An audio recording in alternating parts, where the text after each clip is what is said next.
And let me now bring on board Raamdeo Agrawal, Joint Managing Director of Motilal Oswal Financial Securities. Raamdeo, welcome back. How was your roadshow, and what are the kind of feelers you've got from some of the top global clients? Trip was good, and all the global investors, they were very keen to see what happens in next 15-20 days in India. But I mean, they were very clear that India participated in the global rally, and we got as much money as most of the other markets got. So the kind of excitement which is there about recent rally, that it is very probably India specific. So that was not the case. It is very, very global, and we are part of it. So Raamdeo, post the UP verdict, markets are of the view that reforms will take a back seat, and it will be next to impossible to implement, things like FDI and retail as well as GST. What is it that you're pricing in? I don't know how markets will take it. I mean, will there be any impact? But UP is a very large constituency. It's almost I believe it is about 22 crore population for that particular state. So it is almost close to 20% of the country in terms of humanity. So it's a very important election, and it was mandate for UP, and people have voted very, very clearly. So at least there is no coalition politics. There is no assembly out there. So and there is a lot of promises about developmental politics. They will do a lot of development, and Akhilesh has gone on record saying that he will repeat Bihar story in UP. So the opportunity is very large. I think it is a good time for the country that one of the very large space which was out of the development mode comes into development. So it's good for the nation. So I would think that all the verdict, except for I think Uttarakhand, where there is a very close win for BJP, everywhere the verdict is very, very clear. So I think thanks to media, very active and intense media, that we are able to now get this kind of decisive mandate one way or other. So I would think it's a very, very positive development. Raamdeo, so one event is out of the way, but two more are still left: credit policy and Union Budget 2012. So from a market perspective, which is a bigger event, the credit policy or the Union Budget? Budget is an annual affair, and at times it is used, apart from presenting the expenditure and revenues of the government, at times it is used to declare a lot of long-term policies also. So so-called reforms are being rolled out, major pronouncements on GST and income tax and all. So those things do come in along with the budget. So it is being watched out. It is made out to be a very big event. So if there is something in that budget, obviously it will become more important. But credit policy is an ongoing affair. Every 1.5 months you keep getting that. And one of the important element, at least in my mind, about market is the interest rate. And we are we are almost at the peak of interest rate cycle. And when should we get relief, or is there any change in the monetary policy, whether they reduce the CRR or that changes the profitability of the banks? So I think I would think that at this juncture probably credit policy is more important than what could happen in budget. Raamdeo, you just said that you feel interest rates have peaked out. Do you believe that rate cuts could come in this RBI meet itself? I think central bank is very keenly watching the budgetary document, what kind of proposals finance minister has in regard to with regard to fiscal deficit, and if the budget goes for so-called fiscal correction, I think then they will be much more emboldened to look at rate cuts much earlier. But at this juncture, with $125 oil and metal prices also climbing up all over the world, I think it looks quite challenging to get significant cut very quickly from interest. Probably they will ease out the liquidity thing much faster than much faster in the months ahead. But significant cut in the interest rate is some time away right now. Raamdeo, a very basic building block of this year's market value for India has been global liquidity. And once the event flow is behind us, once the credit policy and union budget dust settles down, do you think it will be global liquidity and crude prices which will influence market action?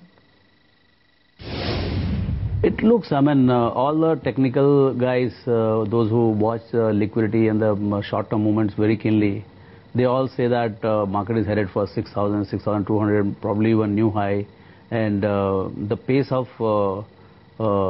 foreign buying and the market responding to that has also surprised everybody, even me. I was also surprised to some extent. But just the liquidity cannot push the things higher and higher.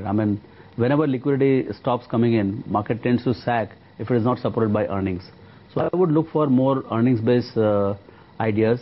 In any case, we don't time the market, so portfolio is always there to make it or in rising market or lose some value in falling market. So there's not too much of concern about whether we are participating in the market or not.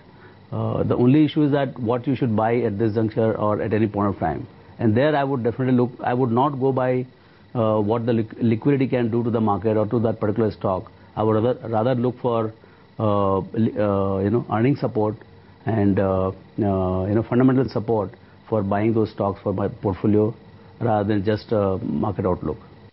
So Raamdeo, 2 months ago we were a sell on every uptick market. Now do you officially qualify this market as buy on dips? And do you think we're unlikely to see the December lows of 4,500, 4,550? I wouldn't know. It looks that most of the people are saying that there is a whole lot of action left in the market in the days ahead. So I would think that, I don't have any specific knowledge about that, but it looks that people are quite excited about market heading for much higher levels. Right. So Raamdeo, when we interacted with you last time on this forum from the mid-cap space, you were bullish on McLeod Russell. In your personal portfolio, after McLeod Russell, have you added anything else? No, I have not picked up any stock in last 1.5 months. So at current levels, Raamdeo, what are you tracking? Which are some of the key sectors which are on your radar? Are you looking at investing in the consumer space which you understand, or you're also monitoring something very closely from the infra as well as the banking space?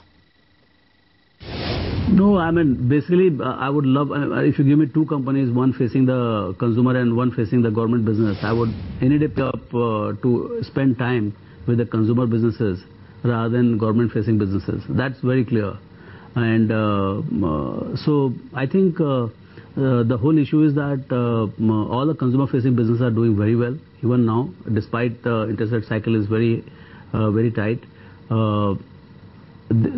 So, if you can come across any company where, one of the possibilities which I think in the market it will throw is that as the economy is slowing down, it has come from 7 to now sub 7, maybe 6.5, and for some reason for next 2-3 quarters, if by chance it comes down to say maybe 5%, if it comes down to those kind of levels, and it impacts the consumer companies' growth or something like that. And in that kind of a scenario, if you can get 1 or 2 companies which we have in radar coming down to much more respectable level, probably that would throw an opportunity to get into these stocks once for all, because these consumer companies are mostly not available that cheap, and the opportunity for these companies in next 5-10 years, despite all the negative talks about Indian economy, I would think that this consumer company has a terrific future. So Raamdeo, on a 20% decline, what is it that you'd like to buy? Say Asian Paints. If it comes down 20%, I think it would be a great buy. So you can go. Those are usual suspects at 20% lower. Most of these names would look very good. Raamdeo, in the month of December, I distinctly remember when we had this conversation, Maruti was at 900 rupees, and you were of the view that at 900 rupees, India's largest passenger company, Maruti, is a blind buy. Now the stock has appreciated from 900 to 1300. At 1300, is Maruti still looking attractive? Yeah, I think it is one of the better ideas. Next year they could do still the earnings are being upgraded, and Market is trying to catch up with that. So if yen were to come back to, I mean, it's already at 80-81. If yen remains stable and it's interest rate sensitive, so on a 12-month basis, I would think that interest rate is going to go down by 100 to 200 bips. And if that were to happen, I think we have a good story shaping up in Maruti. We're just on the brink of breaking the 5200 mark on the Nifty spot, and the premium as well has come down significantly on the Nifty futures as well. The bank Nifty already seeing a cut of about 44 points. That's the Nifty. We just were sliding down. It's getting a little volatile, you'd have to say, in the last few minutes. So just about circling around the 5200 mark right now. Banks getting weak, and so is the case with metals as well. But Raamdeo, slightly late to ask, but you have a large holding in India. What do you think of the latest restructuring for the company? Yeah, so for me, I was just worried whether Ken India is also canned into kind of that big holding company, but luckily it is left out. And in fact, management has happily gone on record saying that they will not only give good dividend policy, but they'll also have one-time payback of capital gains or something like that, repayment of capital or something like that. So that's a very happy news. I mean, it is more than actually what we were expecting. Let's see how big a check you get from the management in this, huge cash oozing company, which is scaling up the production almost every fortnight.